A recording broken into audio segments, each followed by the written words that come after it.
Oh man, I have a few things I'm thinking through. One, I have this spare bedroom upstairs that we don't really use. It used to be one of the kids' bedroom before they moved, and it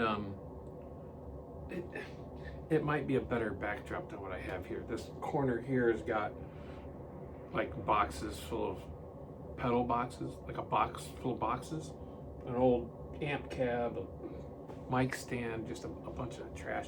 And up there, I think I can grab a corner and then set something up to record. What I don't want to do, I don't want to lug that AC-15 up there every time I want to record. I have some guitars over here, but I can just take a guitar up there with me and maybe a looper to play some stuff. And I have an old solid state Fender Champ that is I think would work. I mean, I can get a decent tone out of it for just these little intro things, and then stuff that I want to record that are a little more involved, I could use this setup. And because I have a mini pedal board, I can just grab that thing, take it anywhere I want. That's pretty cool. I might do that. Plus my keyboard is up there, so I could do some keyboard stuff. And I'd like to talk about how adding an instrument that's not your main instrument will make you better at your main instrument. And I have a digital piano up there that I could show how learning to play those chords in two separate spots translated to guitar for me. It changed the way I play guitar. So that's kind of cool. Also, people are starting to some of you are starting to comment and kind of ask questions and tell me things that that you struggle with. So I think I'm going to make some videos on that. I'm definitely going to do one on the circle of fifths. And everything I know thus far about the circle of fifths. So it's not a definitive guide, it's from my experience. And that's really all I'm trying to do. So, and some new subscribers. I'm not asking you to subscribe, and I never will. But if you have, I appreciate it. And I'm just going to keep sharing what I know, what I've learned, and where I'm at. And hopefully it's either entertaining to you or beneficial, educational, I guess, in a sense. All right, I wanted to talk a little bit about what I touched on yesterday about this 10,000 hour thing with songwriting. I've been working on songwriting for a couple years, and I've come a long way, but I have a long way to go. So I wanted to kind of talk about my journey thus far, how I got there, what I've learned so far, and what I still need to learn.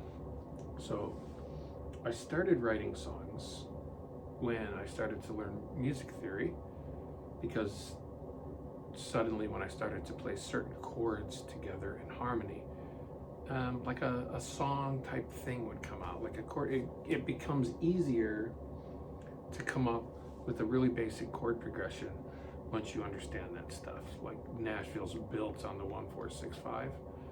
You can just play those four. You can just play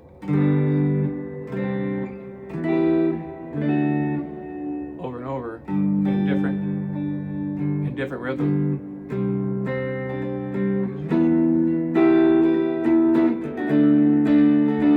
And you're halfway to a song. So there's that. So I did that, and I would record. I didn't know anything about recording. I had to learn how to mic an amp. I had to learn how to EQ things. I had to learn that what you hear in the room and what is coming out of that microphone are not the same thing. So I had to learn how to monitor with headphones and hear that, set up clicks, and a bunch of stuff with the DAW or the software side of it. That's separate from being able to write songs. So I did what most people would tell you to do. The first stage, I guess, for me was recording things in the Memos app on my phone. And I have a ton of them. And they all just list my address because there's no titles. Some of them are good, some of them are not. The problem I have is I never revisit them. I record them and then I forget about them. And every once in a while I'll go through and I'll listen to them and I go, oh, that was cool. So when I'm like practicing, when you're practicing and you're playing scales or something, and something cool, you go, oh, I kind of like that. And then you record it and now you have a chunk of something that could be something, but isn't yet. And I have a ton of those. So that's kind of beneficial to me, but not really. And then I saw where some people would just record directly into the software, directly into your DAW. So I played with that, and I would like try to map out what a song would be and try to add parts in there and get various levels of success. You can come up with something kind of cool that way. But I found that it wasn't great. So that wasn't great. So that was the next stage. So this is probably a year in, right, where I'm recording things in the Memos app every time I have something, and then I'm kind of playing parts and bits and pieces and putting them on social media, Instagram and TikTok, and they would get favorable comments and views. People seem to like it, so that was kind of a trap that inspired me to do more of these little short form things. So now I don't have full songs, I have these little short form things. And then I learned, and then I put a song on Spotify. So I started to like take existing songs, learn the chord progression, learn the melodies of those songs, and then put something together. And I did it like at Christmas time twice. I did Silent Night one year, and that was just a YouTube video. And I was inspired to do it again. So I did Mary, Did You Know? And then I put that on Spotify. And that was pretty successful. Like a local radio station picked that up and played it on the radio. They wanted to do what's a bumper, I guess it's in between segments of local musicians, Christmas tunes, and my little instrumental Mary Did You Know made it on there. So that was kind of cool, and a huge like not ego boost, but confidence booster. Like, wow, I can make something that people like, even though I didn't write that. And I had to go through all these hoops with DistroKid to get it onto Spotify, but I did it. So that inspired me to write more. And I guess based on the real book, I was kind of inspired to write things down kind of like they had in the real book, which brings me to where I am now. And I don't know where I'm at, and I'm probably, 2,000 hours in, so probably a fifth of the way to mastery. And now here's what I do. I bought this book of staff paper, and I started mapping out songs in this staff paper. And in the beginning, let's see if you can see up there in the corner, it says Song 002. That's my title. So I started titling them, and you can see this one's pretty simple at the top, right? But then down there, it's a little more complex with chord changes. And I just kind of listed out these chord changes with the hope that if I looked at this and played it, it would come back to me. And that has been true.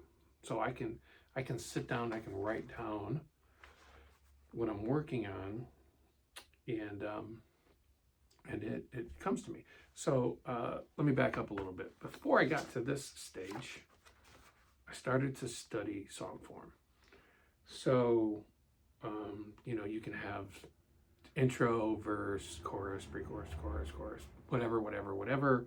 A, B, A, where you just have A sections and B sections. A lot of jazz is like that. A lot of Beatles tunes are like that. You can go down a deep rabbit hole. So I did that, and then I started mapping songs out kind of like that in this book. And I even went so far as to, I would write, let's see if I can find one with melody in it. The problem I had with melody was that I don't see one.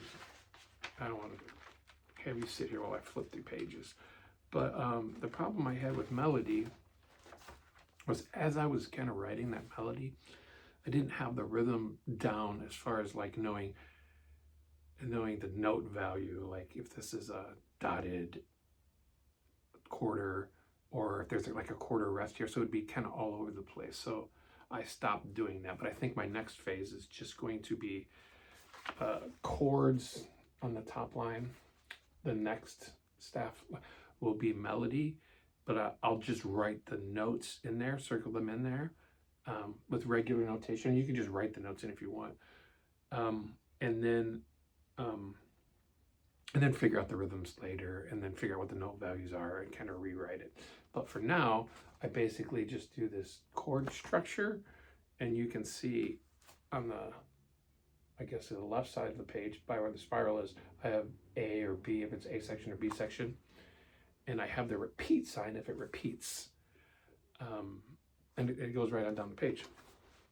So that's kind of where I'm at now. I think I like this. I go back and forth between this and just coming up with something cool, loading it in as a loop in Logic, which is the video I did last Saturday, I think. I think it's called Saturday Jam or something. Oh, you know what? I'll just put it up here somewhere.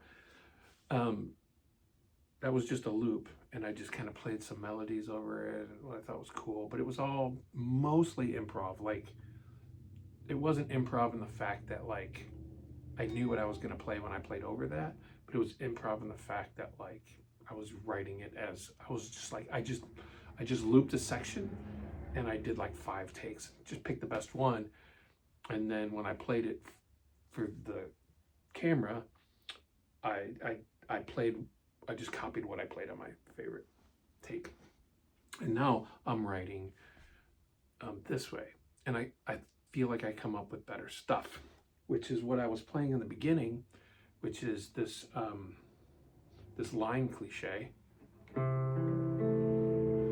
right? So I like this the dissonance of that. So that's A over C, which is like a minor. So this rings out, right? And then the bass changes. And then you kind of resolve to this A sus2.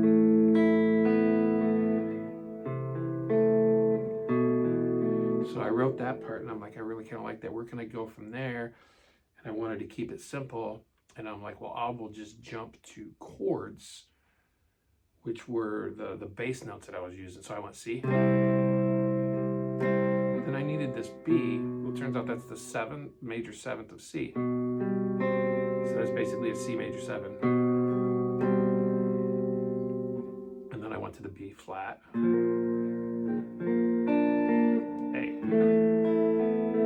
Now that's A section, B section. And I can do AA, BA, or whatever. I can kind of move those things around, and it gives me something cool to play through. Not that.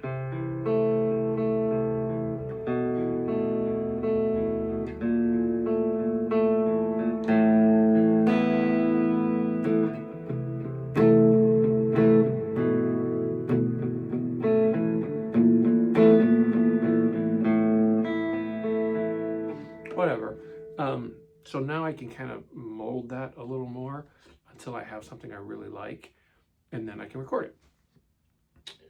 What I've learned so far is that I can get caught in a trap of overdoing it. Like I wrote this a while ago, and I've been playing on it for a while, and I haven't really finished it. So the next stage for me is not parts of songs, but a finished song. The other trap I think you fall into when you start doing songwriting is you want, especially if you're just doing it at home by yourself, is you want some sort of confirmation that you're doing something that not only you like, that other people like. So you write for social media. I find myself writing for social media. So I write this track. I'm going to put it on YouTube and see if people like it. Oh, people on TikTok like this last time. I'm going to write something else like this instead of just writing things that I want complete and then putting them out as audio, not necessarily video. So I can concentrate on what it sounds like, not what it looks like, if that makes sense. So that's really it. That's my 2 cents on everything I know about writing songs so far, or how you can't force 10,000 hours. And if I did this every day, I wouldn't get any further, because the thing I just showed you, oh yeah, one more thing. So I started naming them. So this one is named Red Cup Mountain, which seems silly. Why would you name a song Red Cup Mountain? So I've been reading this book called Writing Better Lyrics, because I'm learning how to sing, and writing lyrics is really hard. And one of the exercises in this book is nouns and verbs, and kind of coming up, and he uses this to come up with lines, like interesting lines, if you use different nouns and verbs to convey some meaning. So I started doing this exercise where I list verbs and nouns, and I put 2 of them together, and that's a title. So this one's called Red Cup Mountain. I think I have another one called like Distressed Speaker or something. So at least now I can refer to them not as Song 002, but as Red Cup Mountain. And it would help if I do indeed put this online, as long as I don't write for YouTube. I have a title, Red Cup Mountain. Back to the everyday thing. So if I were to do this every day, this wouldn't have a chance to fester, and I wouldn't have a chance to learn what things go well together, what sounds good together, how to transform a piece of music from what you thought it was in the beginning to what it becomes. I wouldn't be able to do that if I just wrote this one day and moved to the next thing, wrote another thing, wrote another thing, wrote another thing. It needs time to build in your heart, and your mind, your fingers, until you find a groove that you like, until you get it to a point that you want to record. So I could never force that by doing it every day. I just need to go in stages, and probably still in the baby stages. But the next stage is actually completing these and releasing them somewhere as full compositions, and go from there. So that's it. I don't think you can rush the 10,000 hour things. And if you're just starting, my advice to you would be take your time. That's it. See you.